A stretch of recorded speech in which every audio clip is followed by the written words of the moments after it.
ನಮಸ್ತೆ ಆತ್ಮೀಯ ಮಿತ್ರರೇ, ತಮಗೆ ವರನಿಧಿ ಕನ್ನಡ ನ್ಯೂಸ್ಗೆ ಆತ್ಮೀಯ ಸ್ವಾಗತ.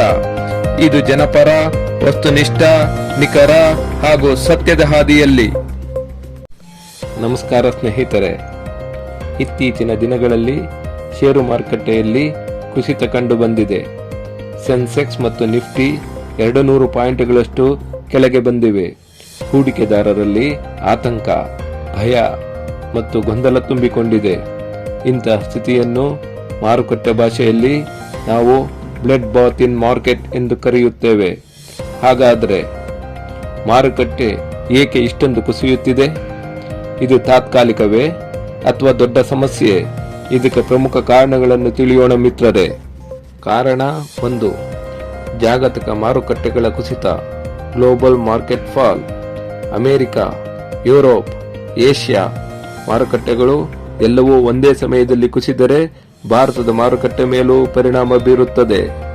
ಅಮೆರಿಕದ ಡೌ ಜೋನ್ಸ್, ನಾಸ್ಡಾಕ್ ಕುಸಿತವಾದರೆ ಅದರ ಅಲೆ ನೇರವಾಗಿ ಭಾರತೀಯ ಮಾರುಕಟ್ಟೆಗೆ ಬರುತ್ತದೆ.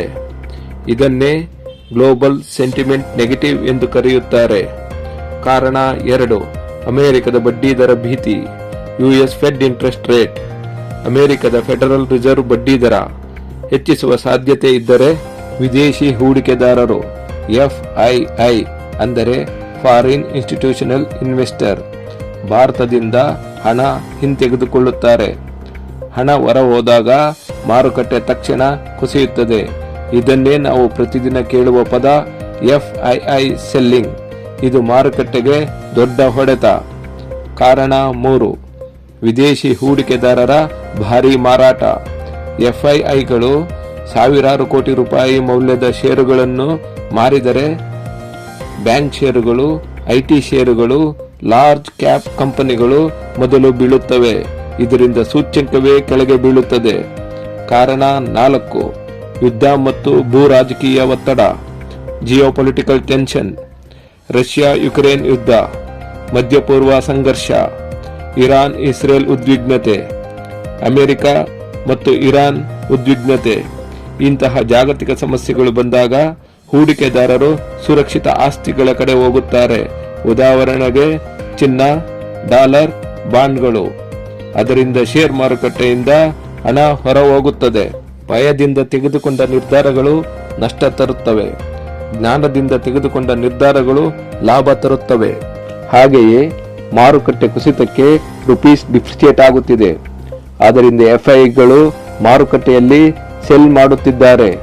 ಸುಮಾರು 2 ವರ್ಷಗಳಿಂದ ಭಾರತದ ಮಾರುಕಟ್ಟೆಯಲ್ಲಿ ಸೆಲ್ಲಿಂಗ್ ಮಾಡುತ್ತಿದ್ದಾರೆ. ಕಾರಣವೇನೆಂದರೆ ಒಳ್ಳೆಯ ನ್ಯೂಸ್ ಬರಲಿ ಅಥವಾ ಕೆಟ್ಟ ನ್ಯೂಸ್ ಬರಲಿ FII ಸೆಲ್ ಮಾಡುತ್ತಿದ್ದಾರೆ. ಏಕೆಂದರೆ ಕಳೆದ 2 ವರ್ಷಗಳಿಂದ ಅತಿ ಹೆಚ್ಚು ರುಪೀಸ್ ಡಿಪ್ರಿಸಿಯೇಷನ್ ಆಗುತ್ತಿದೆ. ನಮ್ಮ ಸರ್ಕಾರ ಇದರ ಬಗ್ಗೆ ಗಮನ ಕೊಡುತ್ತಿಲ್ಲ. RBI ಏನನ್ನೂ ಗಮನಿಸುತ್ತಿಲ್ಲ. ಪೇಪರ್ನಲ್ಲಿ ಗ್ರೋತ್ ಆಗುತ್ತಿದೆ, ಆದರೆ ರೂಪಾಯಿ ಡಿಪ್ರಿಸಿಯೇಟ್ ಆಗುತ್ತಿದೆ. ಯಾವುದೇ ಒಂದು ದೇಶದ ಕರೆನ್ಸಿ ಡಿಪ್ರಿಸಿಯೇಟ್ ಆಗುತ್ತಿದ್ದರೆ ಗ್ರೋತ್ ಹೇಗೆ ಆಗುತ್ತದೆ ಎಂದು ತಿಳಿಯುವುದಿಲ್ಲ. ದೇಶದಲ್ಲಿ ಇನ್ಫ್ಲೇಷನ್ ಕಂಟ್ರೋಲ್ನಲ್ಲಿದೆ. 7.8% ಮಾರುಕಟ್ಟೆ ಬೆಳೆಯುತ್ತಿದೆ. ಆದರೆ RBI ಮಾರುಕಟ್ಟೆಗೆ ಕೋಟ್ಯಾಂತರ ರೂಪಾಯಿ ಇನ್ಫ್ಯೂಸ್ ಏಕೆ ಮಾಡುತ್ತಿದೆ? ಇದು ಯಾವ ಬೆಳವಣಿಗೆ? ಆಲೋಚನೆ ಮಾಡಬೇಕಾದಂತಹ ವಿಚಾರ. ದೇಶದಲ್ಲಿ 7.8 ಬೆಳವಣಿಗೆ ಇದ್ದರೆ RBI ಯಾಕೆ ಕೋಟ್ಯಾಂತರ ರೂಪಾಯಿಗಳನ್ನು ಇನ್ಫ್ಯೂಸ್ ಮಾಡಬೇಕು? ದೇಶ ಬೆಳವಣಿಗೆಯಲ್ಲಿ ಇದ್ದರೆ ಬ್ಯಾಂಕ್ಗಳಿಗೆ ಏಕೆ ದುಡ್ಡು ಬೇಕು? ಯೋಚನೆ ಮಾಡಿ ಮಿತ್ರರೇ. ನಮ್ಮ ಸರ್ಕಾರ ಡಾಟಾವನ್ನು ಅದಲು ಬದಲು ಮಾಡಿ ತೋರಿಸುತ್ತಿದೆ. ಟ್ರಂಪ್ ಟ್ಯಾರಿಫ್ನಿಂದ ಎಕ್ಸ್ಪೋರ್ಟ್ಗೆ ಹೊಡೆತ ಬಿದ್ದಿದೆ. ಎಲ್ಲವೂ ರೋಲ್ ಬ್ಯಾಕ್ ಆಗುತ್ತದೆ ಎಂದು ಕಾಯುತ್ತಿದ್ದಾರೆ.